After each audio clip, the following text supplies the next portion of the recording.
All right, we are really live this time on live on LinkedIn, I think, with the 50th episode of Roasting Marshmallows. My name is Rolf Zuid, and you know that I am your host.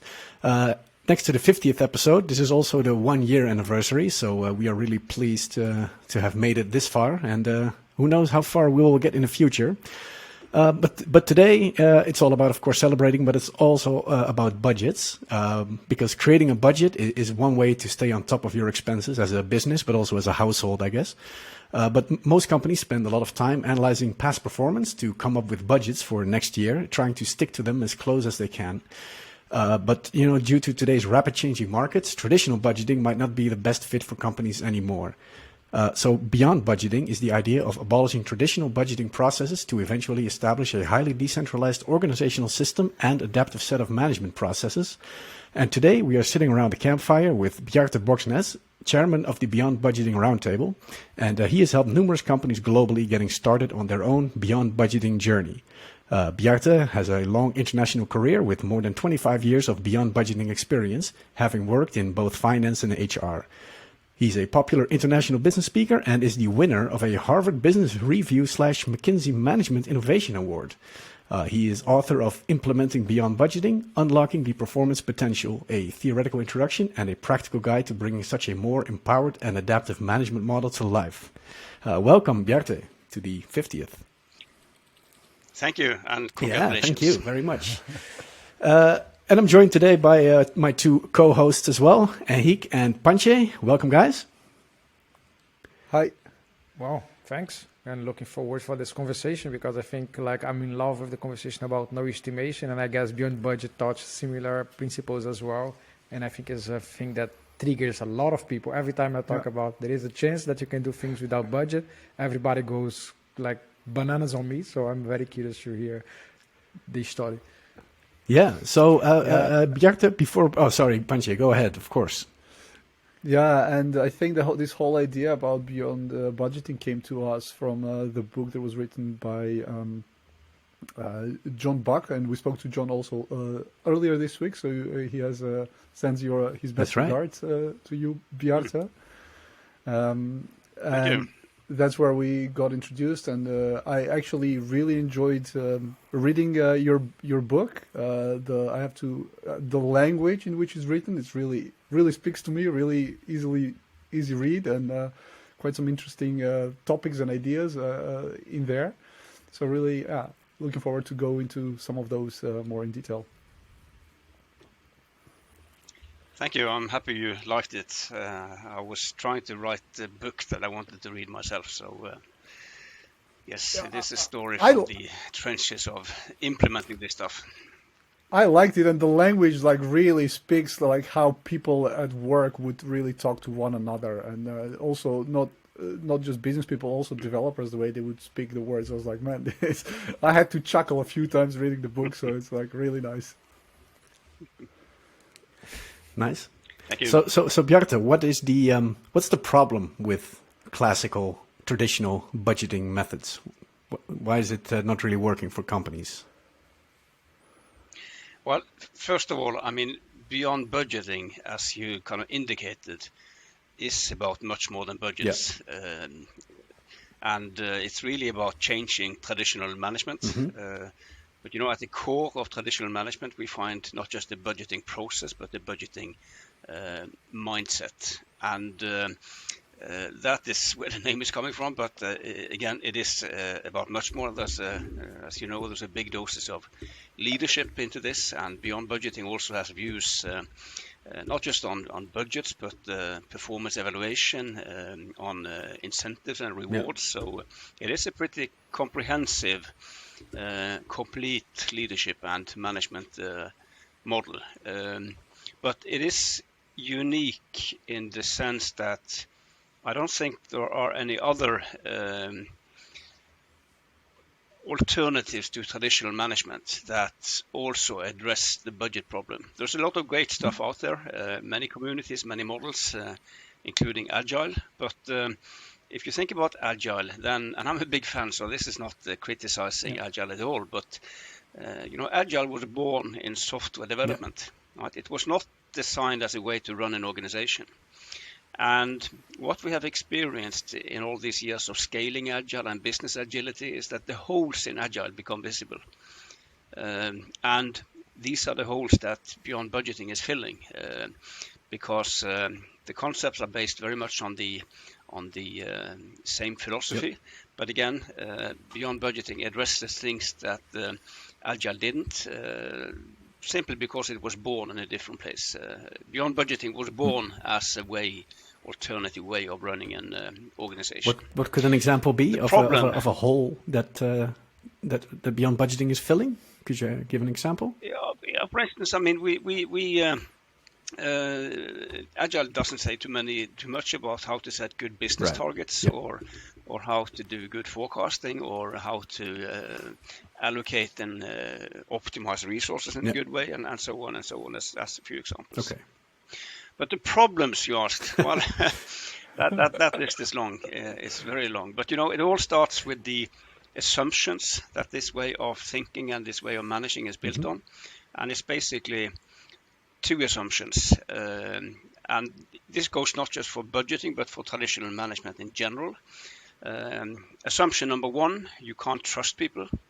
Assumption number two, the future is predictable and plannable. And we are challenging both those assumptions heavily in Beyond Budgeting, because this is not true. Right? It is not true, and these are very much illusions of control as well. So that is why Beyond Budgeting requires not just a change in what we are doing, but just as much a change in how we are thinking, including on these two assumptions. Yeah, because you can't trust people. Does that mean that the assumption is you cannot trust the people that you work with, or is it more can't trust the competition?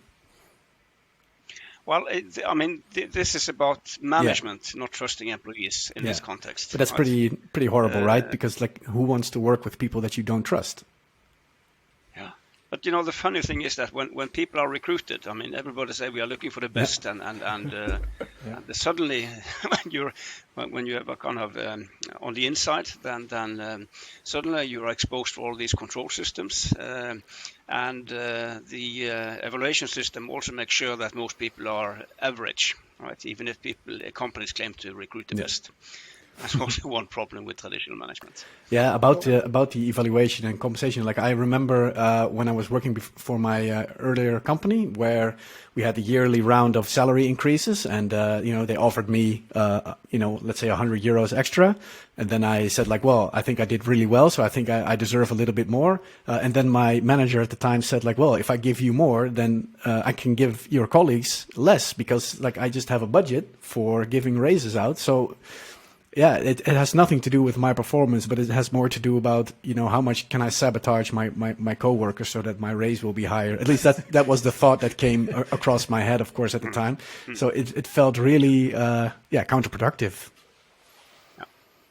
But one reflection on the word budget when given what you just said, because first of all, when I say budgets, I mean more than cost budgets and project budgets. I mean company budgets, I mean profit and loss budgets, sales budgets, whatever. Could be cash flow budgets and whatever. So it's the full thing.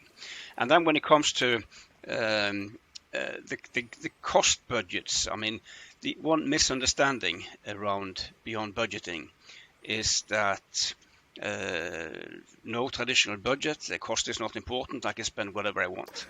That is actually not what we are saying, because very often money will be a constraint, just like it is in our private lives. Yes. So the only thing we are saying is that we need more intelligent and effective ways of optimizing spend than what a 100-year-old management technology can offer us.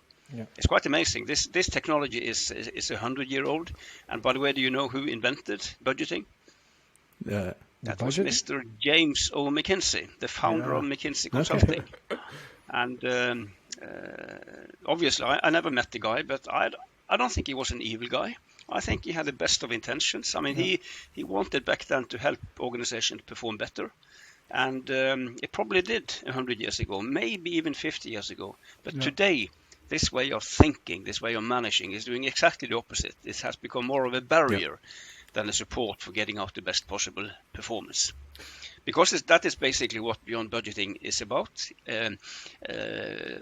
As the subtitle in my book says, it's about unlocking performance potentials, getting out the best possible performance in organizations, defined in the right way, right? Because you can't define performance mechanically as hitting budget numbers.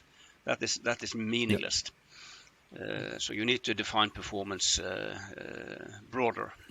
So, as I was reading through the book, and I came to realize, well, okay, your angle, how you got introduced into this topic is through budgeting, because that was your domain of expertise. But I thought, shouldn't the name of this whole concept Beyond Management? Because it touches upon HR, it touches about finances, it touches about processes, IT, like the whole concept of management. It's not. Budgeting is, so it kind of creates a bit of this, I don't know, wrong perception for people, maybe. Yeah. Trust me, it's not the first time I've heard that comment, and of course I understand it, because it is a somewhat misleading name. And we have had long discussions. Shall we change it? Look for something better. And if you have a great proposal, then let us know. And beyond management, well, maybe at least beyond traditional management. Yeah. I still think we need management, but we need intelligent management and human management. But we have decided, at least for now, to stick with the name. First of all, because it has become somewhat of a brand. Yeah. And also, it provokes people. You get some attention, right? There was somebody proposing dynamic management. Well, I don't think that kind of provokes a lot of people. So by provoking, you can get some attention and a chance to explain what this is all about, and then people understand that this is broader. But no, the name is an issue. So you touched briefly upon Agile, and we shared definitely your experience with Agile and the shortcomings of it. We've been, each and every one has been more than 15 years involved with it, one way or another, and it always felt like there is something missing. Like all Agile initiatives die on some hill when we try to talk to management, and often management doesn't understand, or IT will implement it, but well, things will sort of just die out. And then we came about Beyond Management. It was like, whoa, has this been the holy grail that we've been looking for? What has your already experience named been? it. It's now called Beyond Management. Yeah. But, I wouldn't call it kind of shortcomings in Agile, because, again, Agile was not designed as such. I think there are natural reasons for these holes. But I think what happened during scaling was that, or in the initial pioneer years of Agile, when it was about software development, then what the C-suite and executives observed, that was faster projects, lower cost, more happy people, and wonderful applause, right?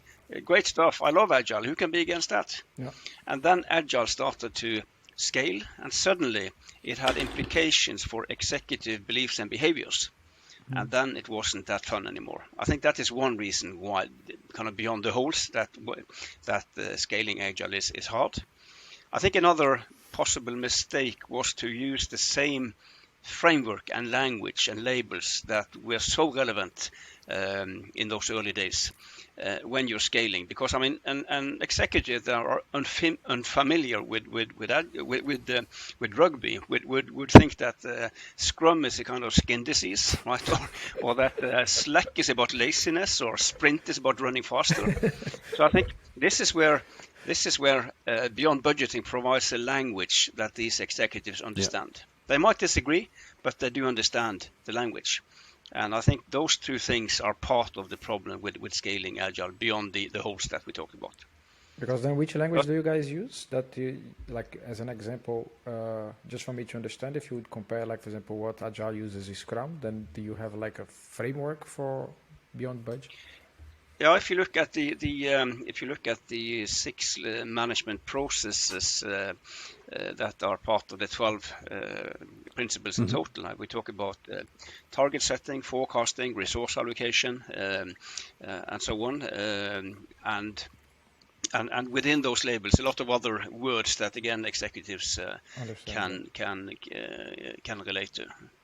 So I'm not saying this is the biggest problem, but it's kind of part of the problem with scaling agile. Yeah. But again, we don't need to make this into a problem, because I mean, by letting Beyond Budgeting be combined with an agile transformation, even if I don't like that label, then you get something that is very powerful. And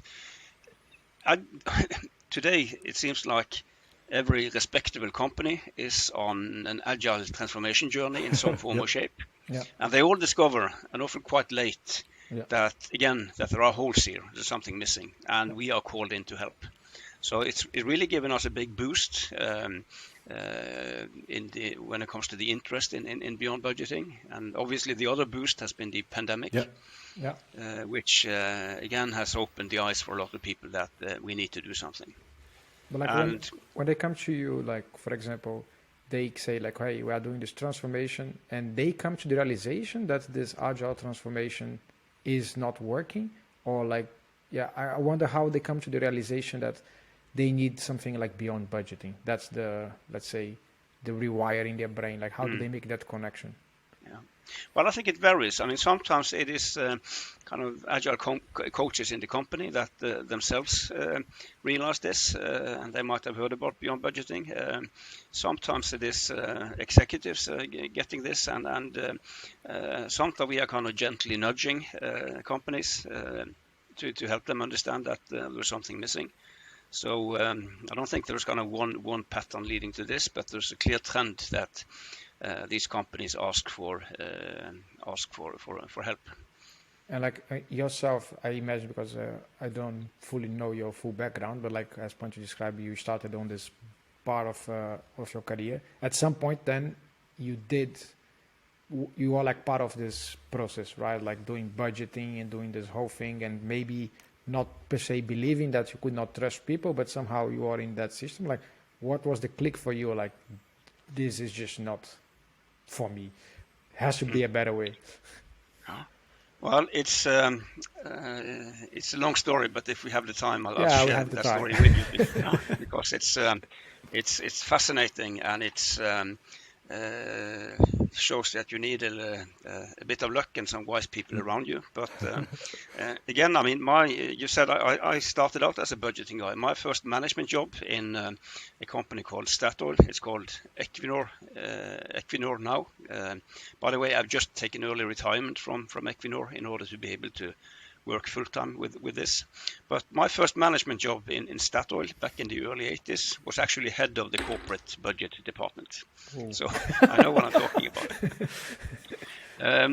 So I've done a lot of stupid things in my life. But this helps when I'm talking with finance people, because I mean, I know the game. 10 years later, I was asked to head up finance in a new company that Statoil had an ownership in, a petrochemicals company called Borealis, that was Europe's largest at the time. 30 plants across Europe, headquartered in Copenhagen in Denmark. And we started operations March 1, 1994. And it didn't take many days before people came to us and said, where is the budget for 1994? We can't operate without a budget. And as finance people, we agreed, and we started to make that budget for 1994 on top of everything else you need to do when you're setting up a new company, right? Recruiting people, setting up systems, moving to Copenhagen with your family and buying a house, and you name it. But sometimes in June, July, there was no summer vacation that year, that budget was ready. And everybody felt relieved. Now we are back in control. We have a budget.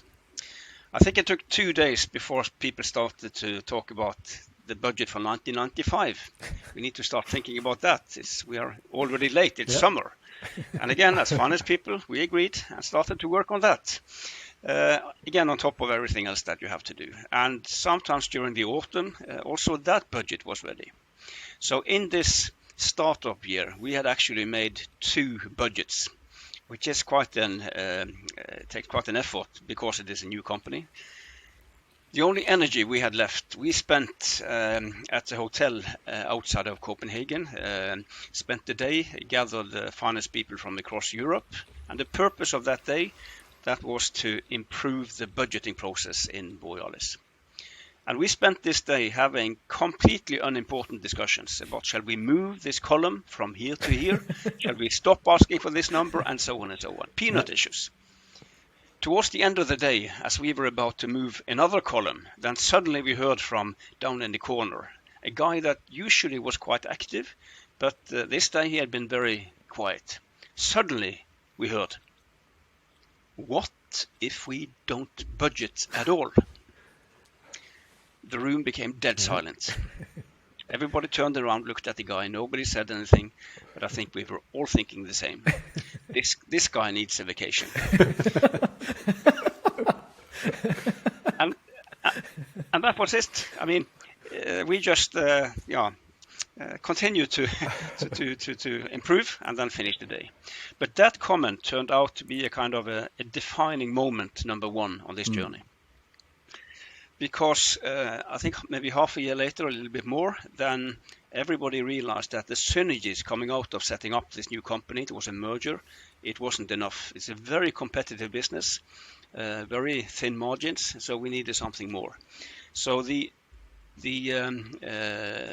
conclusion was that the company went into what was at the time called business process re-engineering. Right, fancy name, but big thing in the 90s. A lot of consultants earn a lot of money on this, but it is only common sense. Look for a better way. I turn every stone, look for a better way. And I was asked to head up something called management effectiveness. And that's also quite a fancy title. So I went to the CFO, which I reported to, and asked, what do you mean? And also, what do you expect? And he just looked at me and he smiled and he said, Bjarte, I expect the unexpected. That was the mandate we got. I went back to my team, shared this, and it didn't take long before that comment from the guy in the corner came back to us. Because, I mean, we were not dumb. Of course, we knew that this was not a very intelligent process, but kind of kicking it out, unthinkable up till now. Yeah. Then we thought, well, maybe could this be an opportunity? So we went back to the CFO and told him that we want to kick out the budget. And he smiled again and he said, well, that sounds interesting, but what shall we then do instead? And we had to admit that we don't have a clue. Maybe you shall go and find out, was his response. Oh. So that's what we started to do. We started to search for an alternative to budgeting. And don't forget, this was before there was anything called Beyond Budgeting. Mm-hmm. And search in 1995, that was not Google. Yeah, no. Right? That was reading, going to the library, calling people, discussing. And that's what we did. Weeks and weeks, couldn't find anything. Suddenly there was a little glimmer of hope because we read in a Swedish magazine that Volvo kicks out the budget. Okay. Immediately up to their headquarters. But they had done some interesting stuff, but we were after something more radical. Back to Copenhagen, continued to search. Another glimmer of hope in a US magazine, I think it was Fortune. We read an interview with Jack Welch, the former CEO of GE, General Electric. And he said that the budget is the bane of corporate America. And I quickly learned that Bane was not the compliment, right? It's the kind of the curse of corporate America, I guess it means. And then we thought, well, if he can say something like this, then there must be something to this. Just a little sidestep on this story, because many years afterwards, when Jeff Immelt had taken over from Jack Welch, I was actually invited over to the GE to talk to their the top corporate executive team, plus a lot of other managers, about Beyond Budgeting. And I did my session, and afterwards a lot of people came over to me and said, you know, what Jack said, that was for the outside world. Inside GE, it was still a very different regime. Anyway, back to Copenhagen, continued to search, and we were this close to giving up when there was another great question or comment, another defining moment.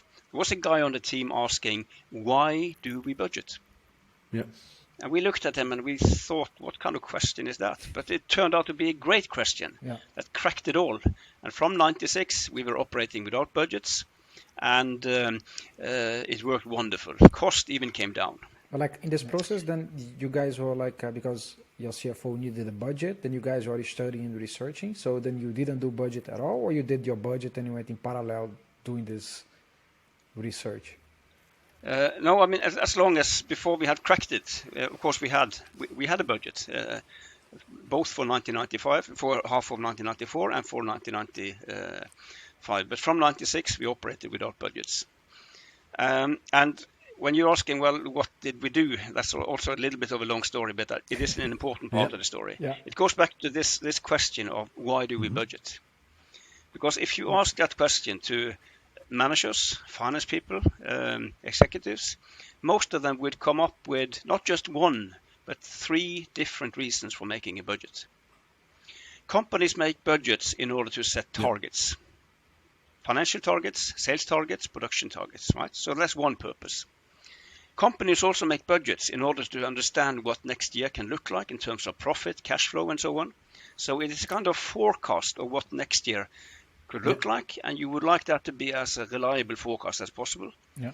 And last but not least, budgets are used to allocate resources, handing out extra money on OPEX, operating cost, and investments, capital expenditures.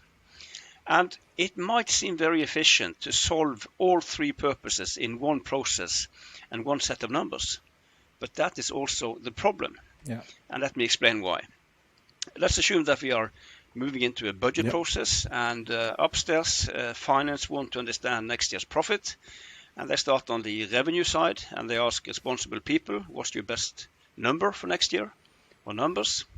But everybody knows that the number I'm sending upstairs now on revenue will come back to me as a target for next year, maybe with a bonus attached. Yeah. And trust me, that insight might definitely do something to the level of numbers submitted. And I think you know which way they are going or moving.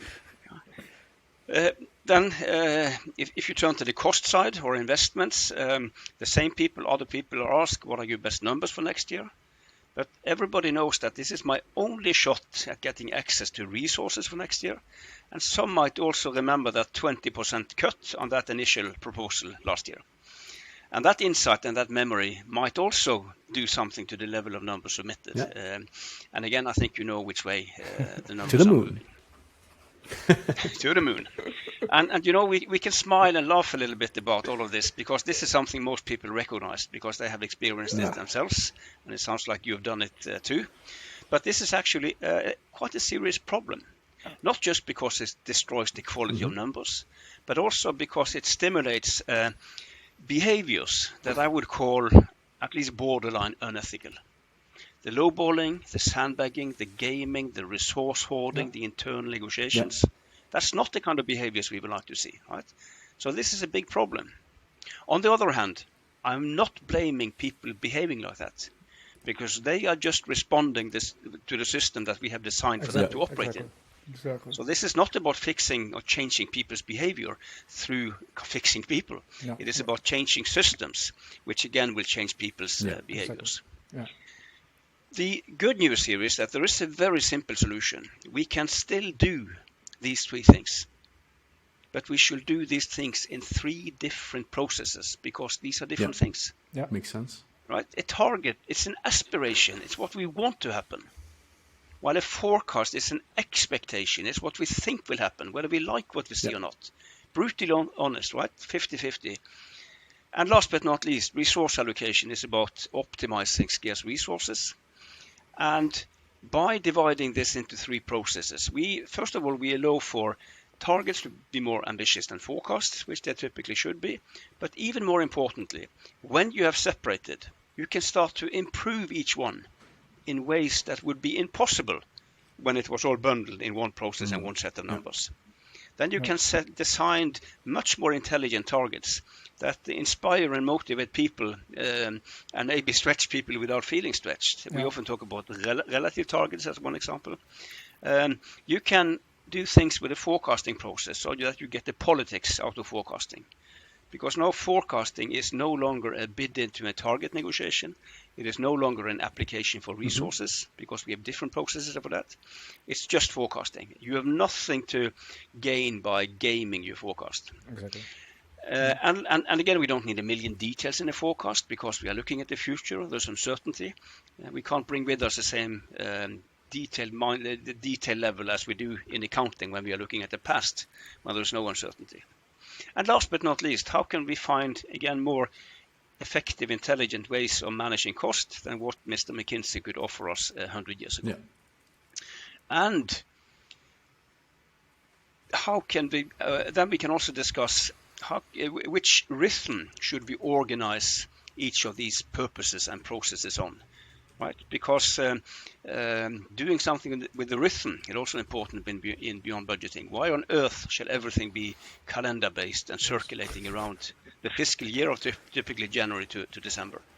So now you can organize these processes on a more business-driven, more event-driven rhythm that reflects not just each purpose on its own, but also the kind of business you're into, right? So, and this separation is very important. It's a very important part of a Beyond Budgeting implementation, because first of all, it is something that finance people get, executives, they get it, they understand it. This is not scary. They might find the 12 Beyond Budgeting principles in total, including the leadership side, scary, but this is pure logic, right? Yeah. And also, when people say that it's impossible to operate without a budget, then our response is that, well, here we still do what that budget tried to do for us, but because we have separated, we can do each one in so much better ways. Yeah. And are they truly separated? Because I think you mentioned that, for example, the forecast leads to the target. So do they influence each other, or are they truly indeed three separate numbers that don't know? Well, the more separate you can make them, the better. Because if people keep thinking target setting when they make forecasts, or resource allocation when they make forecasts, then you get bias in the forecasting. Yeah. Yeah. So you need to do whatever you can in order to kind of decouple this. And one way of doing it is to set so-called relative targets. And relative targets is about being inspired by football. Okay. I have yet to meet a football team saying that the ambition for next season is to score 42 goals and get 45 points. Right? Those are budget goals, and they don't think like that. No. They think in terms of league tables, peers. It's all about doing well against peers or competition. Yes. So when you have the ability to create these league tables, and it can be on a lot of things, it can be on financial parameters, it can be on operational efficiencies, it can be about the safety or whatever, then you have a very powerful way of setting targets and again stretching people without feeling stretched. Because if there's a league table, then nobody likes to be laggards. I have yet to meet a team coming out at the bottom of a league table saying that we have no ambition about climbing on this league table. Right? Everybody wants to climb. But if the discussion is about absolute target negotiations, shall the target be 29.2 or 30 or 28? Then another gene wakes up, right? And then it is everybody is trying to negotiate as low number as possible. Yes. So there's something fascinating with this way of setting targets, and also it is not just about driving performance. I think we should always position this way of thinking more from a learning perspective than from a kind of driving performance perspective. Okay. I mean, right? We want people who struggle to contact people who are doing better, and learn from them. How can we improve? And if you want that to happen, then you need to do something with your incentive systems. Yeah. Right?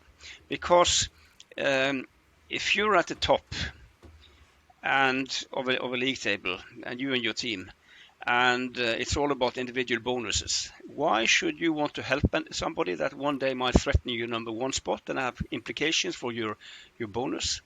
So what many companies do who go beyond budgeting is to move away from individual bonus to a common bonus scheme.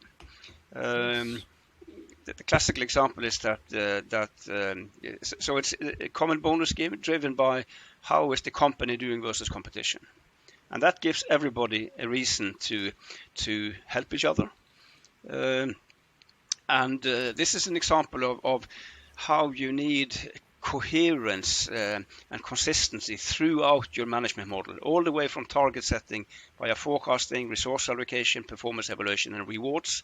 There has to be kind of a consistency in the thinking behind. You can't have HR sitting in a dark room designing incentive systems that are inconsistent with the performance philosophy in the rest of the process.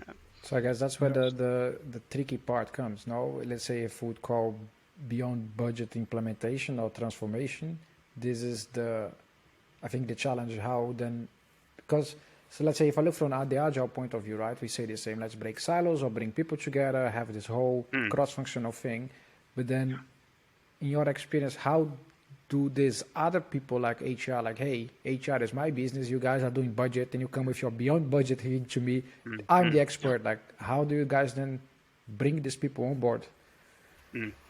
Well, in Beyond Budgeting, if we talk to finance, we always recommend them to bring HR on board. And have them in the project as equal partners. Two reasons for that. First of all, change is not necessarily a core, or managing change is not necessarily core finance competence. There are good HR people often that really can contribute here. The second reason is the one I talked about, that it has to hang together, right? So the best cases, they have both functions included, and we actually had a Norwegian bank which implemented some years ago, both finance and HR on board. Finance had a lead for quite a short period because it didn't take long before they realized that the real big change here was about culture and behaviors, and it was not about these changing these management processes. So they switched roles. HR took the lead, and finance was kind of still in, but HR took the lead. So very important. And also we recommend, if there is a vibrant agile community, bring them in. Because just changing processes and tools is not gonna do much if underlying behavior is not addressed. No.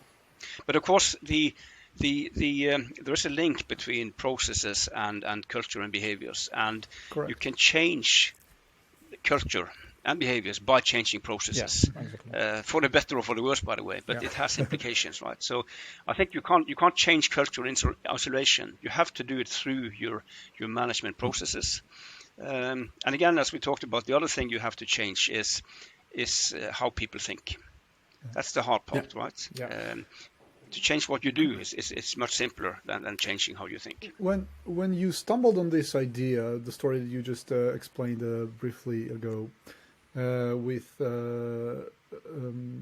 Borealis, you were not the first company to do this. There's been Handelsbanken has been doing this for a while, and you explain also in your book also the cases of Miles, of Raytheon Group, then obviously Borealis, and then Statoil. What is it about the Nordics that these ideas emerge? Yeah, no, that's also a question we often get. Oh, really? But no, it's a relevant question, absolutely. And of course, it's no secret that we have a little bit of tailwind through the Nordic culture. Quite open, quite egalitarian. Power distance in companies is quite small, and that definitely helps us.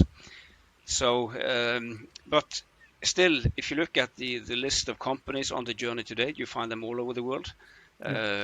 So this is not, you don't need to be of Nordic origins in order to do this. It might be somewhat more challenging in some cultures, but also it's, I think we sometimes stereotype a bit about cultures.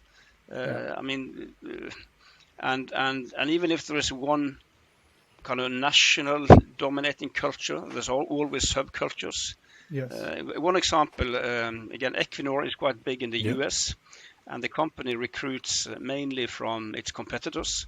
And people want to work for for Equinor because the company operates in a different way, not just in their management processes, but also in their value and people focus. So and that pool of different thinking Americans has been more than big enough so far to it has definitely not been drained yet. You make the case also in the book, and it's also a statement that one of our previous guests, Niels Flegen, made, that purely copying what other successful companies have done is not going to work. What is your experience with that? Why do you make that case when companies, or let's say, hear about this concept of beyond budgeting and just like purely copying what you did yourself in Borealis or later in Statoil, Equinor? Why would it work? It is. No, I mean you can't blindly copy. That doesn't work, and that is why we are emphasizing so much that the 12 beyond budgeting principles are principles, right? This is not a management recipe. What this shall mean depends on your own organization, your culture, your history, your business. And I don't like management recipes, and there are some of them out there, because in a management recipe, somebody has done all the thinking for you, right? The only thing you have to buy is to buy the books and read them by the way, and hire the consultants and tick the boxes. And I find that quite boring and also quite dangerous. So in implementing beyond budgeting, you have to think for yourself, what shall this mean for us? That is something that frustrates some people, because people tend to love recipes. But again, it doesn't work. So if you look at the many companies that have implemented, there's quite a variation in what they have done. Many of them have inspired each other, but there's a difference between being inspired and copying. For sure. So like I don't have like a framework or some like set of like Scrum does for Agile that like prescribe how people should work. Basically, you just set the principles and like, figure it out. No, but I have to say I see some tendencies to recipes popping up in the Agile community as well in certain models. Yeah, and I think that is also one of the reasons why Agile is in the state that it is in. Because the tendency to blindly follow, these are the rules of the book, and is what you say also, the checkbox. Okay, we need to check this out, without actually thinking about whether whatever it is that we're doing is actually Agile, or is it actually needed or brings any value at this point. But I think I think the whole certification industry also builds up under this, right? Because that certification implies that there is just one right way to do this, and we are the one who knows, and we will teach you, and we will tell you if you get it or not. I mean, it's I think it's sad to see the kind of these commercial money machines of the Agile industrial complex.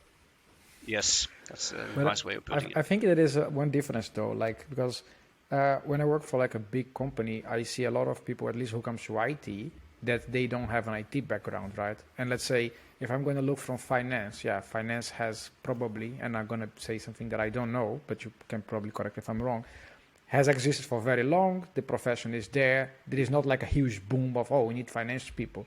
But now, every 5 years, the number of developers are basically exponentially growing, and the market is growing like crazy. So I think there is also lack of, competence in the field for a while, and I don't think it's the same way, for example, finance, right? Like the studies are there, it's a bit more stable, if you guys understand what I'm saying.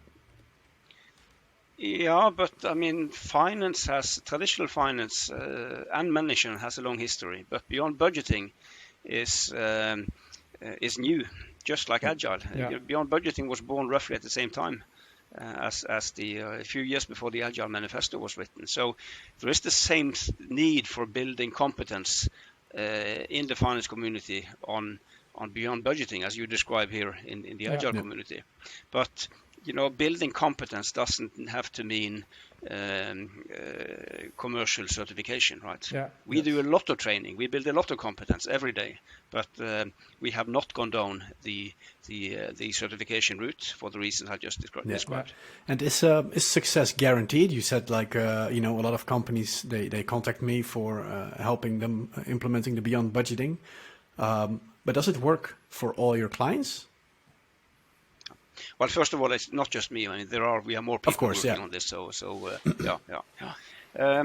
No, but this is also a question we get. I mean, what about the failures, and do many go back? The answer is that I think I hardly need one hand in order to count those who have gone back. Yeah. And the common reason for companies going back is a significant change in top management at the very early stage, before the platform is solid enough. That is the most common reason. Okay. But when people are upfront afraid of getting started here, and they are afraid of what if we fail, then my take on that would be that it is actually a very compelling risk picture. Yeah. Because and on this, I mean, in the early years when people told me that there will be anarchy and cost will explode and so on, I used to argue against. Now I'm trying to do something else. If you are the skeptical one, cost will explode, anarchy, I will not argue against. I will acknowledge, yes, that is one scenario, but I will only accept your scenario if you accept my scenario, which is that this will work in a great way. Yeah. We don't agree, but we agree that there are two scenarios. And then we can start to look at the risk picture in both. Starting with your scenario, I will argue that the risk is downside risk is close to zero.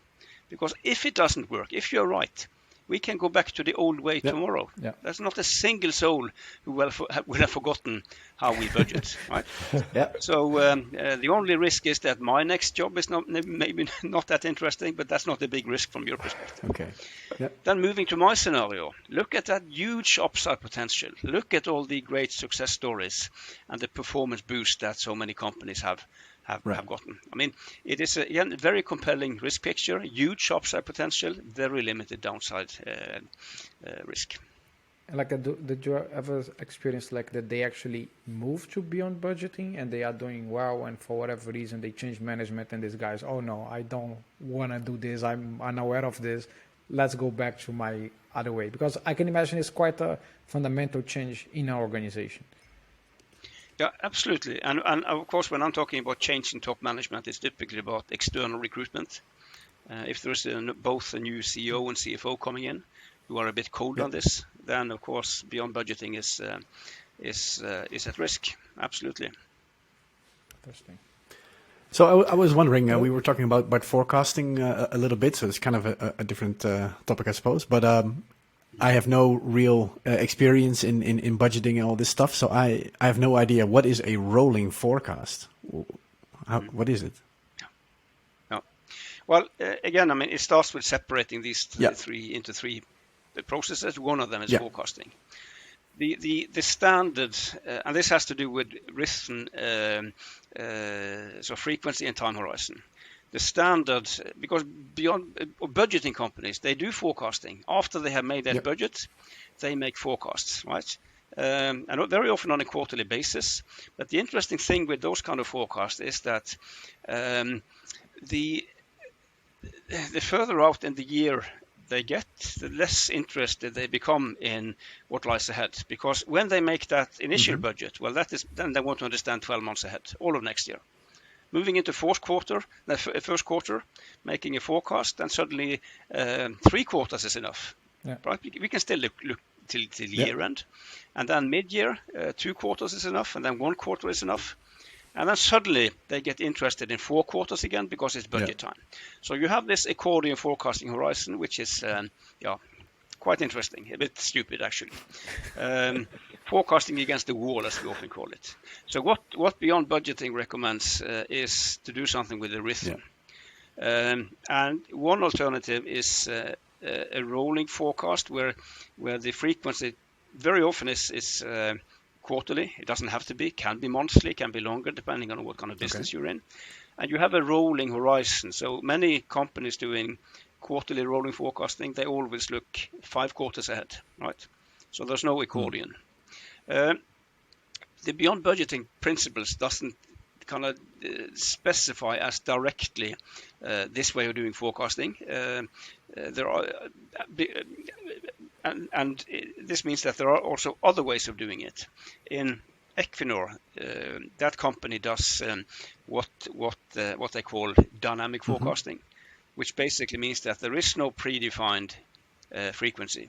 So units update their forecast when stuff happens in their own environment that they think justify a forecast update. And they are not doing it from corporate because they are told to. They do it in order to manage their own business. But that information goes into a common database. There is a global SAP solution. So corporate can at any time, when they need it, tap into the latest version of these data ahead of a major acquisition or maybe some communication with the market and so on. So these are just 2 versions of a more dynamic and event-driven forecasting rhythm.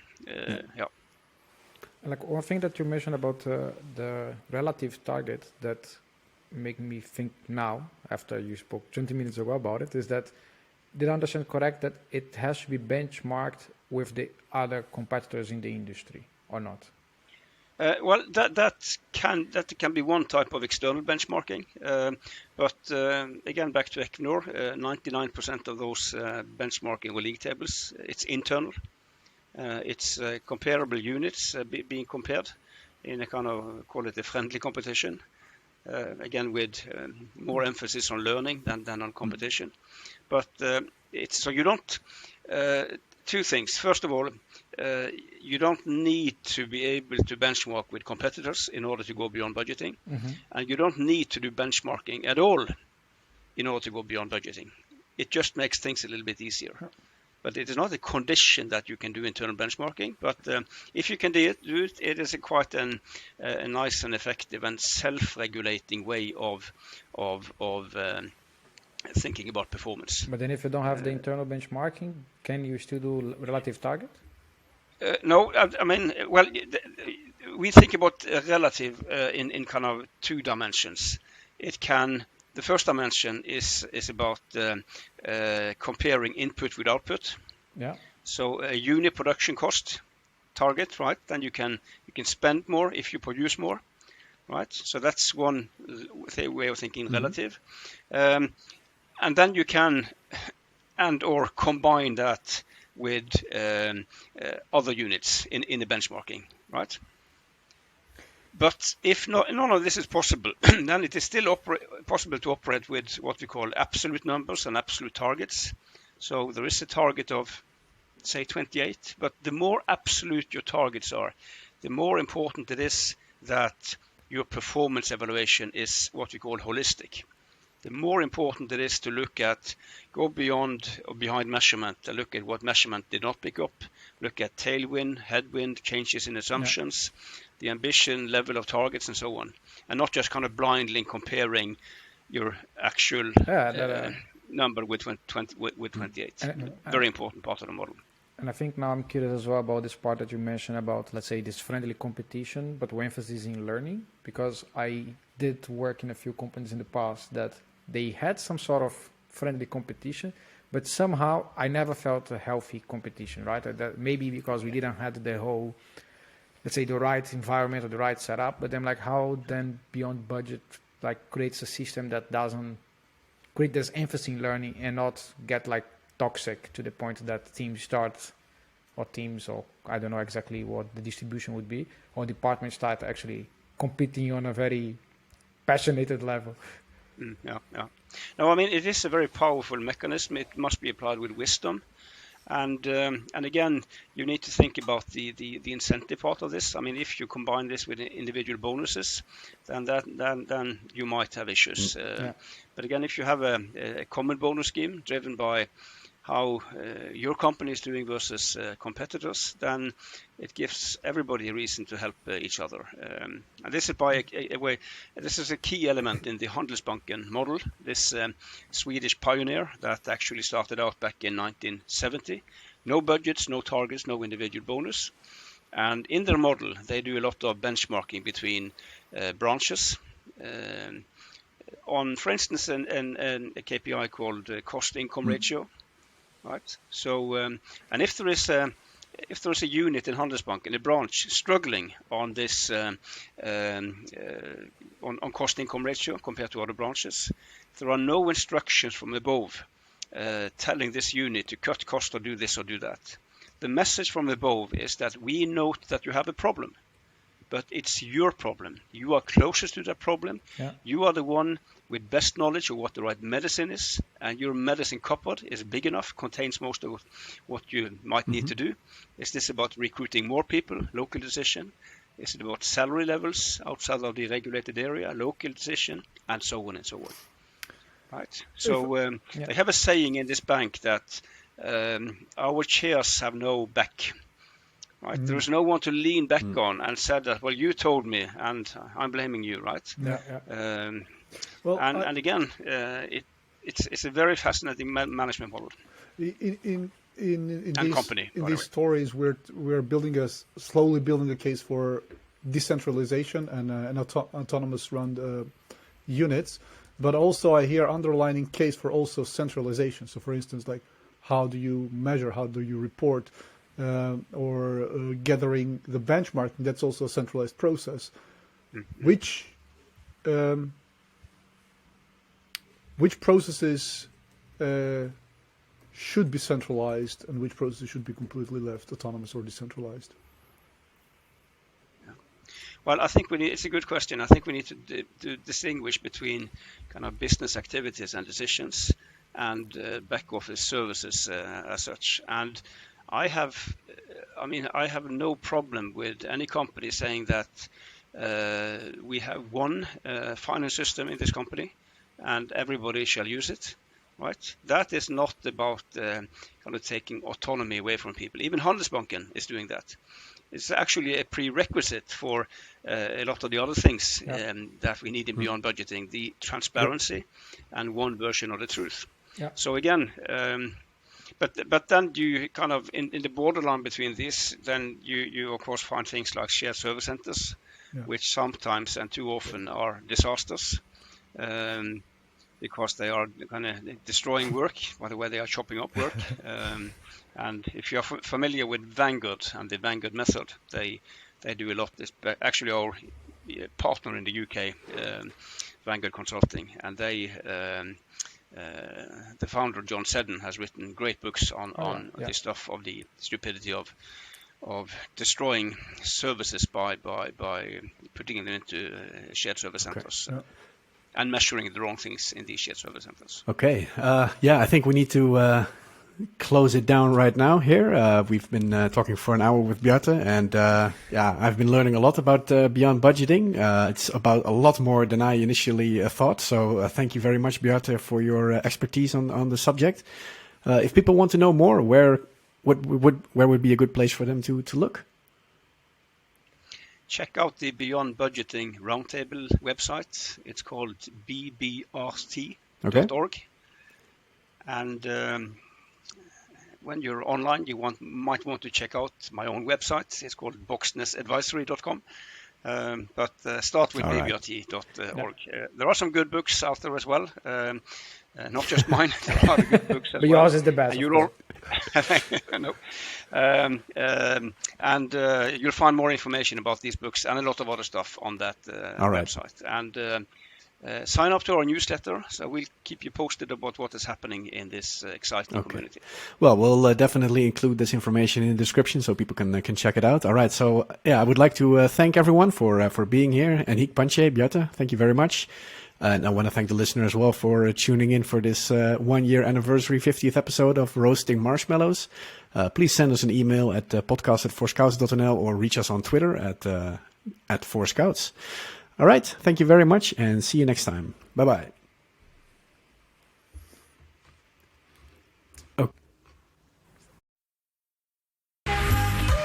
Thanks so much for listening to this episode of Scoutcast, Roasting Marshmallows, with your host, Rolf Surd. For more great content and to stay up to date, visit forscouts.nl and on Twitter @forscouts. If you enjoyed today's episode, please leave a review and subscribe, and we'll catch you next time on Scoutcast, Roasting Marshmallows.